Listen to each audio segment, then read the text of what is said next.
Good morning and welcome to a brand new episode of the Midweek Mini. My classes are on spring break, so I'm glad to not have so much schoolwork going on because let's face it, I'm still tired from all the driving and walking and everything else that comes from a vacation. And like I've said before, I'm not a spring chicken, so I'm feeling my age this week. Now, how about those March winds? It's been crazy. I had to bring in my little leprechaun that's been hanging on the door for St. Patrick's Day this afternoon because it got blown across the porch. A couple of times I thought my little Honda was going to take flight this week. So, yeah, it's been kind of crazy.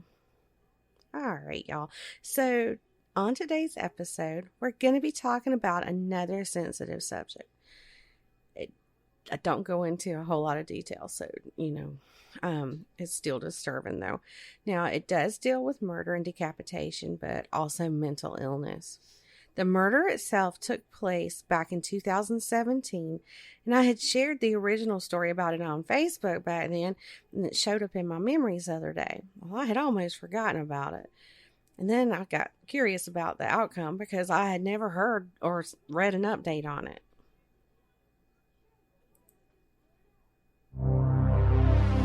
Triple Studios proudly presents the Midweek Mini, and here's your host, Andrea Lee.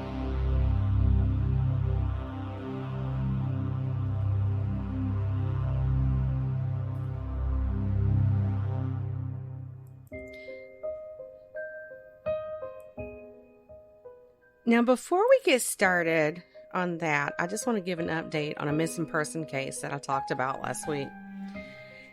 As you may recall, Andrew Earnhardt had been missing from the Clemson, South Carolina area since around February 25th. Well, on this past Sunday morning, Earnhardt's body was found on the Oconee County side of Lake Hartwell. And the body was found in a cove near the Highway 76 123 bridge. So our condolences definitely goes out to the Earnhardt family.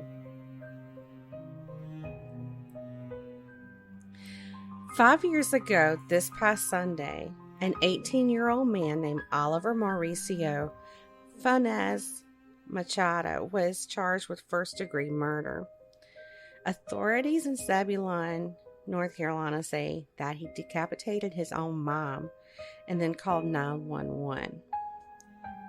In that 911 call, Oliver told dispatchers that he had killed his mom because he felt like it and because he was mad at her. He also told dispatchers that he had stabbed her 8 times and left the knife in her mouth. When deputies arrived on the scene, they were horrified by what they saw.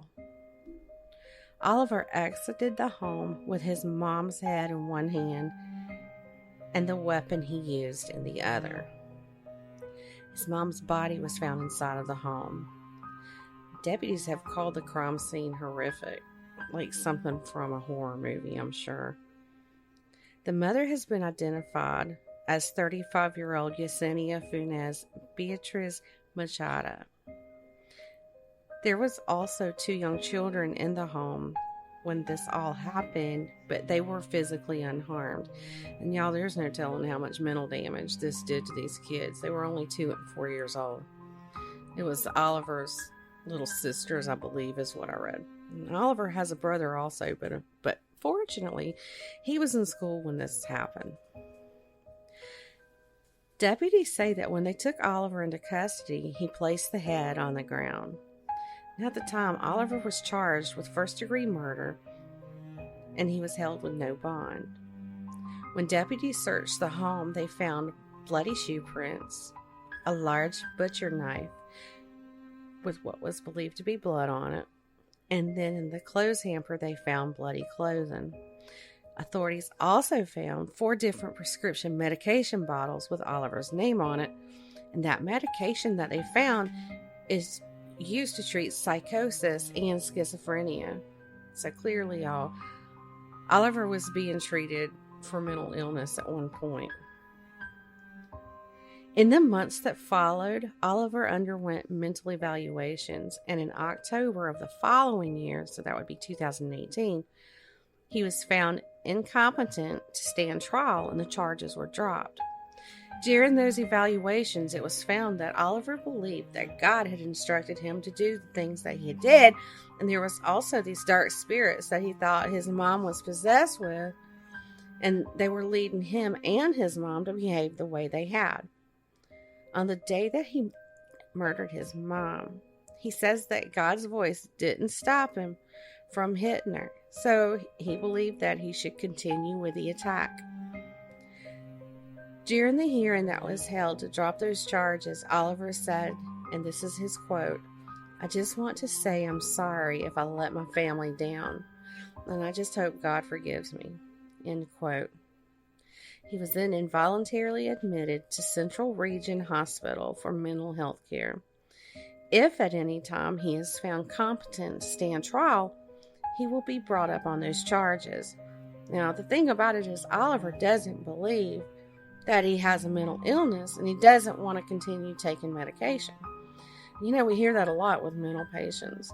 They don't believe that anything's wrong, and they don't want to take medication for it. Well, you know, they've got him locked up because he's a danger to himself and to others. And hopefully he gets the treatment that he needs, because he clearly needs it. Well, since 2018, nothing else has been mentioned about Oliver, and that's probably because it's now a health issue instead of just criminal, and information released, I would think, might be a HIPAA violation. Now, don't quote me on that, though, because I'm not 100% sure how HIPAA applies to those who are committed to a mental health facility after committing a crime. Well, that's it for this week's Midweek Mini.